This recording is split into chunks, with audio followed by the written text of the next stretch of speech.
దావీదు అభిషక్తుడే, దావీదు గొప్పవాడే, దావీదు దేవునికి ఇష్టుడే, దావీదు దేవునికి హృదయానుసారుడే. ఎన్నో పాటలు రాశారు, ఎన్నో వాక్యాలు రాశారు. కానీ తన హృదయంలోకి వచ్చిన ఆలోచన, తను ఆ యొక్క అవేర్నెస్, ఆ యొక్క మరి ఏమి ఆలోచనలు వస్తున్నాయో తను గ్రహించుకోకుండా సాతాను ప్రేరేపణకు లొంగినట్లుగా మరి తద్వారా దేవుని యొక్క శిక్షను కొని తెచ్చుకున్నాడు.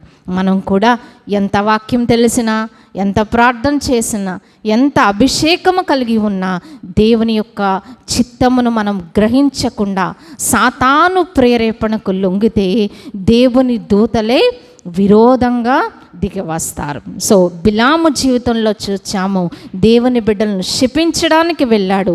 నడత విపరీతమైంది కాబట్టి నీకు విరోధంగా వచ్చాను అంటున్నారు. కానీ యెహోషువ విషయంలో దేవుని యొక్క చిత్తమును జరిగిస్తూ ఉన్నారు కాబట్టి అతని కొరకు ఎవరు వచ్చారండి?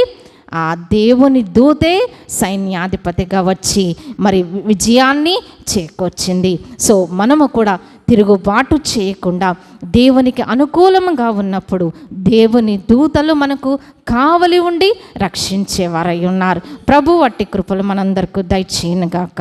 ఆమేన్. పరిశుద్ధుడా, విన్న మాటలు మాలో ఫలింపచేసి దుష్టుడెత్తుకొని పోకుండా భద్రపరచుమని యేసు నామమున ప్రార్థించి వేడుకొంచున్నాం తండ్రి. ఆమేన్.